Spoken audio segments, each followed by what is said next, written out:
What's up, guys? This is going to be a quick video. I'm going to show you two different things. One, how to adjust the tracking if your Z is pulling one way or the other. And then also I'm checking the coils on this unit. I just got through doing a bunch of warranty work on it. It was running on one cylinder. So I've put some coil testers on there, and you can get these pretty much anywhere. Lowe's, not Lowe's, AutoZone, Advanced Auto Parts, things like that. Just, coil testers.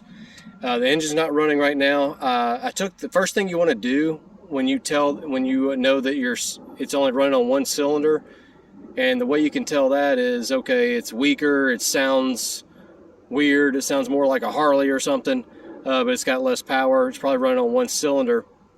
And one thing that could be is either the spark plugs have gone bad or your coils are getting hot. And it's not, sometimes the coils, they'll run great, like the engine will run great, and once it gets hot, or you cut it off after it's hot and it starts back up. And that's kind of what I'm doing now. I've been running this, and when you start it up, run it, get it nice and hot, and then you cut it off, that heats up the coils more because all that heat is radiating up. And then when I go to start it again, most likely it'll show signs of a problem then, or sometimes it's just going to do it right off the bat. So when I'm going to crank these up, and I'm going to show you how this should look, it'll show like a glow. I think I have the issue solved.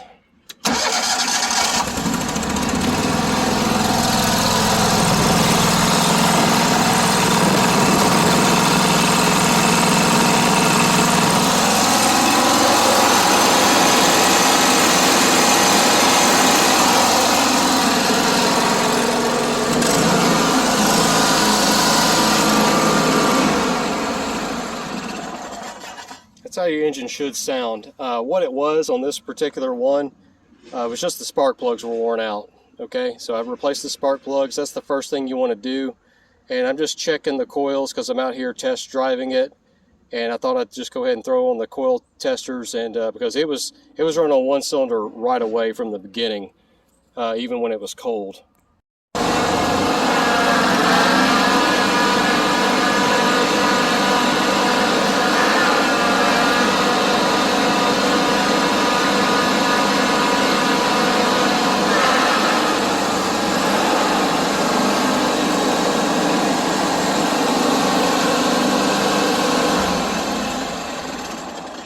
Alright, so just so you can hear me, I've cut the motor off. Now what's going on is this unit is pulling to the left.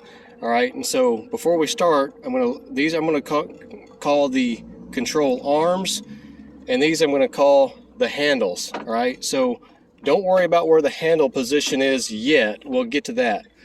To adjust it, since it's pulling to the left a little bit, I need to make sure you got both of the control arms all the way when you're driving, and confirm that you want to be on nice flat ground. Make sure your air is properly inflated on both sides, on front and back. And if it's still pulling one way or the other, like in this case it's pulling to the left, so what I'm going to do is this bolt right here, it's only on the left side, I'm going to back it out a little bit further.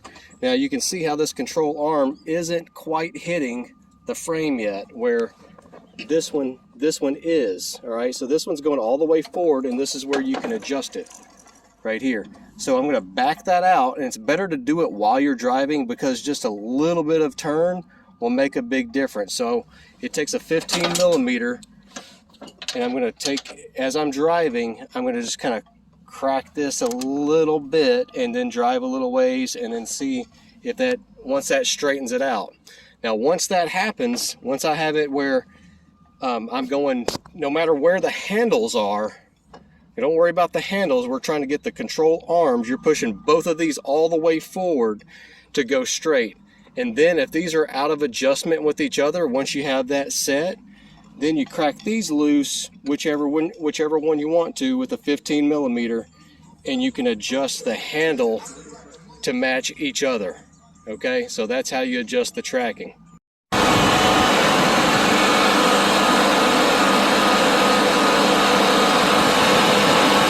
Okay, so now once you got the hydro set, you want to get those arms the control arms, those aluminum control arms, all the way forward, and then loosen up the handle and adjust it. Now this one here, that bolt there, when you screw that in, it goes through that control arm and hits that piece of aluminum. It comes right through there and hits this piece of aluminum right there. And that takes a 13 millimeter, and what that does is that separates the control arms away from each other, or separates the handles away. Well, the control arms too a little bit. So watch what happens here. See how it pulls that away? And then you also have a little set screw on there. It's also a 13 millimeter. So you can tighten that down once you have that set.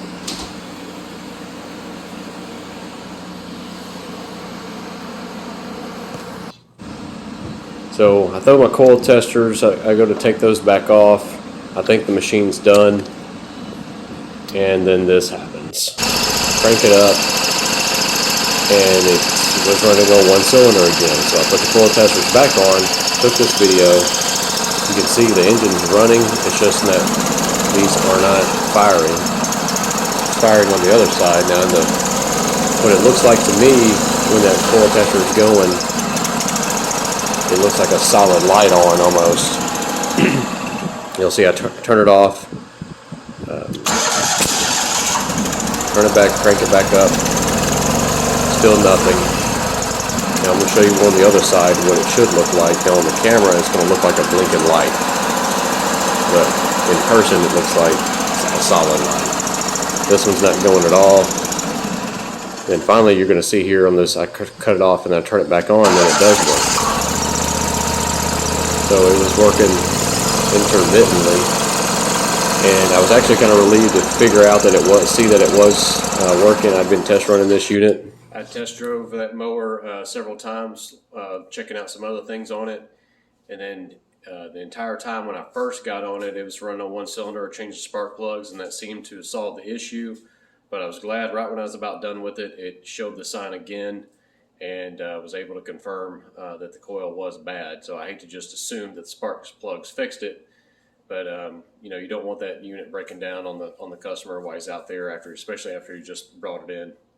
So when you got that all fixed, and on that tracking, again, once you get those control arms, those aluminum control arms adjusted to each other, then crack those 15 millimeter nuts loose that hold the black handle to the control arm and adjust that front to back. But you want those control arms to be all the way forward, or at least you know they're in the exact same position, so they'll be in correlation with the handles after you tighten those up. And then finally move that one on the side, takes that 13 millimeter, and that'll separate them. You want them separated just a little bit so they'll slip past each other and not touch each other. All right, I hope this video helps you guys out. Please like and subscribe, and I'll see you next time. Thanks, guys.